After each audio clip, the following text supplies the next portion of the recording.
Hello everyone, welcome back to my channel. I'm Angie. It's nice to have you guys here. Today I have kind of a very impromptu idea for a new video.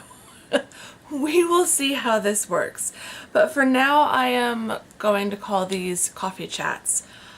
I'm not sure if I will ever do another one of these again. That will be up to you guys. I don't know how often I would do them. Maybe once a month, maybe every other week. I have no idea. If you can hear birds chirping outside, it's because I have the windows open. I'm just sitting here on my couch with a cup of coffee. I am using my Prague Starbucks mug today. Okay, so what is the premise for these videos? I wanted somewhere to be able to sit and chat about just random stuff. I find that I chat to you guys a lot in the vlogs, and then I cut out about 75% of the clips of me talking to you because otherwise they would be really, really long. And so I just thought it might be good to have a space in a video like this where I can just sit down, chat about whatever's on my mind, and then we can have a chat in the comments. So I would love it if you would go get yourself a cup of coffee or tea or glass of water, whatever your body is needing at the moment, and just sit and kind of chat with me. Anything that you feel like you want to say in response to what I talk about, I would love to hear in the comments, or just simply tell me about your day. I also have some questions. I need to get my phone. Some questions on my phone from Instagram. I put on Instagram yesterday in my stories that I was thinking of doing a Q&A, and I got a few. I got probably about 5 questions, which didn't feel like enough to make a full Q&A video. And so I think rather than, because that's always your fear, right? That you're gonna ask for questions for a designated Q&A video and then not get any questions. I thought it might be fun to just be able to say, hey, I'm gonna film a coffee chat video in a few days. Do you have any questions? And then if there's only 2 or 3, I can still answer those and not feel like I've got to wait until I get more questions.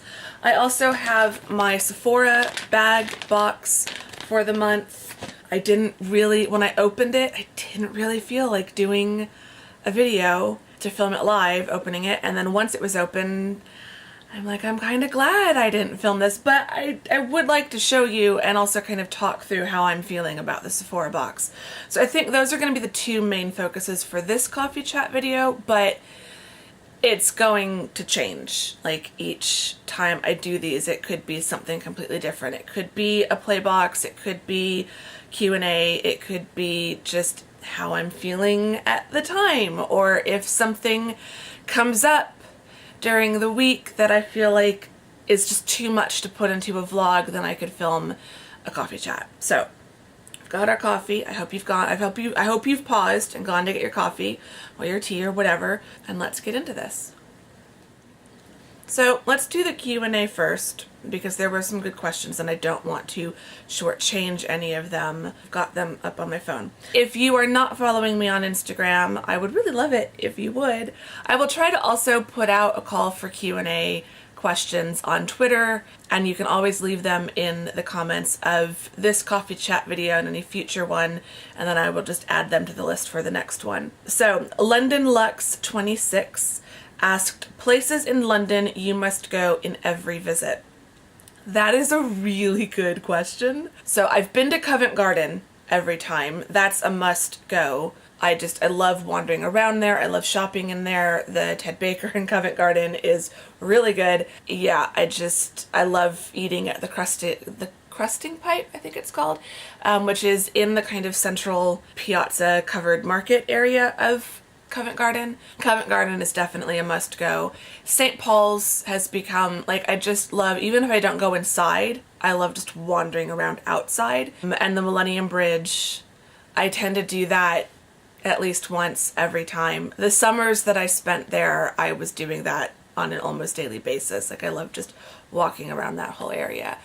Other than that, place that I have to go every time, Covent Garden's definitely the place that I can say I've been every single time I visited. But beyond that, there are places that, like, I do try to pop in to the Museum of London and the V&A, especially if there's any clothing exhibitions going on, and usually there is something at the V&A. Other than that, I really do try, even though I've been to London so many times, there are things that I'll do on one trip and then not as much on another trip. So I have my list of favorite things to do, but I think I've just gotten to a point where I always know I'll be back, and so I don't feel as much pressure anymore to do everything on every trip. I really loved that question, and it is getting me thinking about my next trip and like all the things that I want to do. The original Becky, I'll try to put everyone's usernames at the bottom. Go follow these people on Instagram. She asked, when will you be filming your Ted Baker bag collection? So I do have a collection video, but it has gotten a bit old now. I filmed it like probably going on 2 years ago at this point. So it was not a complete collection video at the time because I didn't include some of the small accessories and scarves. And it's also now not a complete collection because I've added a lot more to it since then. So I have been wanting to film one for a while. It will come at some point. The problem I'm having is the place that I'm storing everything is not well organized anymore because the collection has outgrown it, and so I need to just clean up that whole space, reorganize. It's going to involve moving some furniture around, and so I just haven't been able to get that done, but that is something I am wanting to get done in the near future while the weather is still cool-ish outside before it gets hot, because a lot of stuff just needs to be taken out to recycling or the trash or a donation, and that's better to do when it's cooler. So it is coming, I promise. I just can't predict when, so I'm sorry, but I am working on it. And then Tamsin Lena, we all know Tamsin, my YouTube bestie and soul sister, she asked me 3 questions. So what's your favorite feature, physical and non-physical? I think in anyone, whether it's friendship, romantic relationship, whatever, favorite physical feature is pretty much always eyes. I'm always drawn to people's eyes. Do they have friendly eyes? Do they have kind eyes? And I think you can tell a lot about how someone is feeling and what their current kind of mental state is by their eyes. So I'm always drawn to people's eyes. And then non-physical is their kindness, their compassion, their empathy. I don't relate as well to people who aren't compassionate or empathetic because I think I'm really compassionate and empathetic, probably a little too empathetic sometimes, in that I can take on other people's problems as my own, but I would rather be overly empathetic than not empathetic enough. How many times can I say empathetic in a video? Then she asked, what's your favorite poem? And I was thinking about that. I feel like I should have some really awesome, inspirational poem, and I'm really not that into poetry, but I do love romantic poetry, especially like old romantic poetry. So I love a lot of Shakespeare sonnets, but I think my favorite poem is Robert Burns', I can't remember the name of the title. I think it's just Red Red Rose. It's really good. Look it up. It's my favorite romantic poem. And then her last question was, if you could relive one day, which would it be? There are far too many days that I would like to relive, so I am going to answer this in the Tamsin edition. If I could relive one day with Tamsin, it would probably be the second day we had together in London. The first day was awesome, and by the end of that first day, it was like we were definitely best friends forever. But that second day when we met up, even though it was rainy, we still, enjoyed a drink at Starbucks, and then we went over to Covent Garden, and we wandered through Ted Baker and through some other shops, and we ended up in a Cafe Nero. I think we went into like 3 coffee shops throughout that day, and it was just perfect. Like, some people go club hopping or bar crawling, and we just went coffee shop crawling, and it was an amazing day.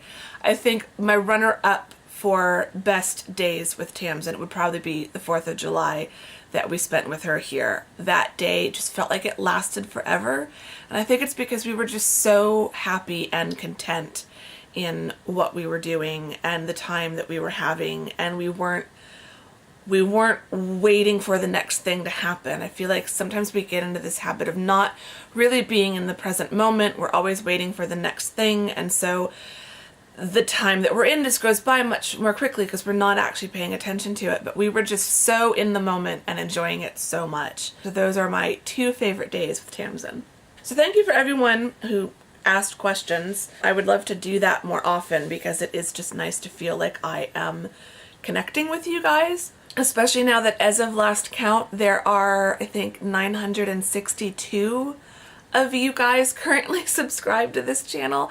Now, you're not all watching every single video, obviously. I don't have 900 plus views on every video, but the fact that that many people have subscribed to the channel is wild. So if you are one of the new subscribers, welcome. Please introduce yourself down below. I'd love to get to know you. This is not, I don't see this as a one-way conversation. It is much more fun for me when I am getting to know my viewers, and I see you as friends, not as just nameless, faceless subscribers. So the last bit of this video, just really quick, is the play box. And again, as you'll kind of see in a moment when I show you everything, I didn't really want to do a designated video because I honestly was a little bit underwhelmed with the box, and I'm actually considering canceling my subscription. Let me know your thoughts in the comments once I've talked you through everything. I'm just not feeling it as much. I feel like I'm still getting excited for the box to arrive, but then when I open it, I'm just not always as pleased with the results. So the sample we got was not a fragrance sample, but a hair care sample, which is great. It's the Marajo hair care brand, and it's their nourishing cleansing cream and their deep butter treatment. Now, I have tried these before and I did actually really like them, and that was, I think, when I still had longer hair. So I think this will be great now that I've got shorter hair. But again, we've already got this sample before, and not even that long ago. I want to say it was like within the last 6 months. So when I first got this box, it was great because everything was new. There really wasn't anything I got that I'd tried before, except for like maybe the Urban Decay Perversion mascara and a couple other things that I just already owned. But then that was exciting to just have smaller versions of certain things. But lately it's been feeling like I'm getting a lot of repeats.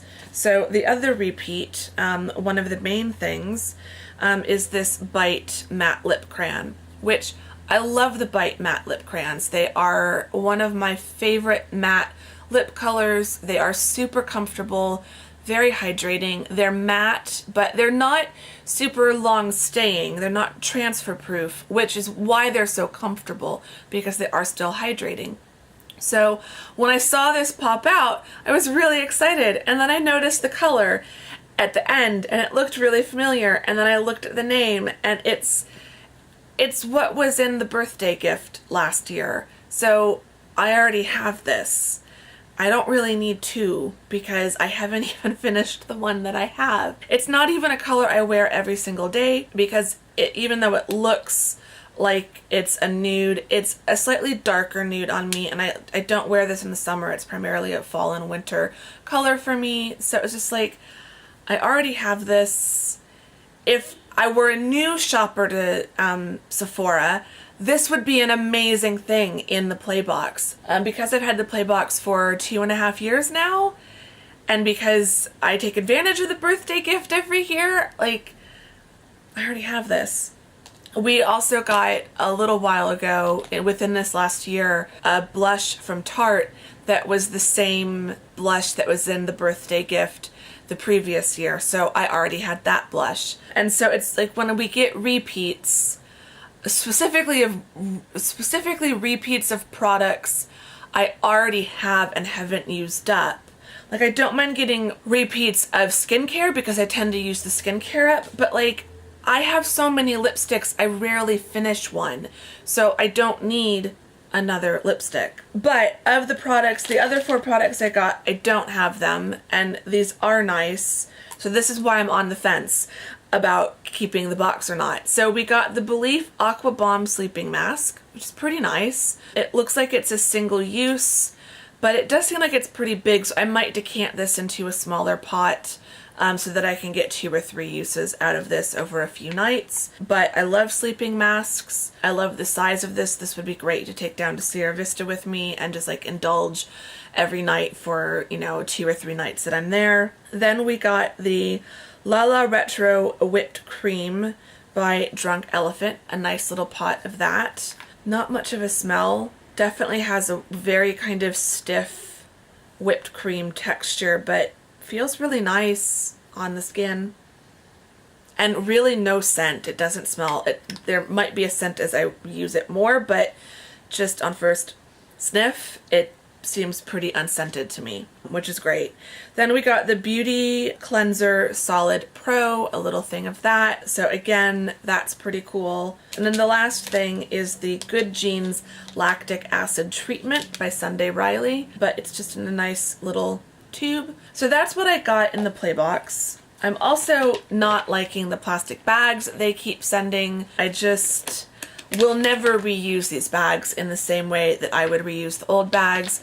And because the box is $10.80 a month, including the tax and shipping, you know, that's over $120. That's almost $100, and that's probably about $130 a year. And I could buy a few really nice full-size products for that much money. And so I'm just starting to think, because I've been using the Playbox for so long, and I've gotten so many of them, like I've gotten over 30 Playboxes so far, I think, because I've been doing it for more than 2 years. I just feel like maybe I've run through that, and I feel like I have tried a lot of stuff. So I don't really want to switch to another brand of beauty boxes. I can't do anything more expensive than $10.80 because there are some other boxes that sound great, but they're more expensive. But also the main reason I got the play box was because I already shop regularly at Sephora, and so I like getting the play passes that get me 50 extra reward points, because if you redeem each of those, that's 600 points a year, which will get you a pretty nice perk. But yeah, I just wonder if I'm at the end of the road with the play box. I have so many samples that I still haven't finished, and it's just gotten a lot harder to kind of absorb the products into my collection and make sure that I am using them all up. So I'm not sure if I want to cancel completely or if I want to maybe cancel and then start back up in, you know, 5 or 6 months. Anyway, let me know what you think. What would you do? I just feel like that $10.80 a month. I already have so many subscription services, like for media and stuff like that, cloud storage. It wouldn't be the worst thing in the world if I cut one of them, and I feel like this might be the one to go. Anyway, I hope you enjoyed this coffee chat. It's gotten a bit long, so I will end it with just these 2 things, but again, future coffee chats could be a little bit of anything and everything, and really could be whatever you kind of want me to talk about at the time. So leave me ideas in the comments for future things you'd like to hear in a coffee chat, and how often you think this would be fun for me to do. I'd really love to hear your feedback, or if this was just a one-off experiment and it never happens again, you know, we'll see. It will be entirely up to how I feel and what you guys think. So I will take all of that into consideration. Anyway, I'm gonna finish my coffee. I also still need to go make some breakfast, and then I gotta get to work. Give the video a thumbs up if you liked it. That would be a great way for me to get feedback. Subscribe if you are not subscribed. I would really love that. Say hi in the comments, give me feedback, chat to me, let me know how you're doing. Love to talk to you, and I will see you all soon in the next video. Thank you very much for watching this one. Bye-bye.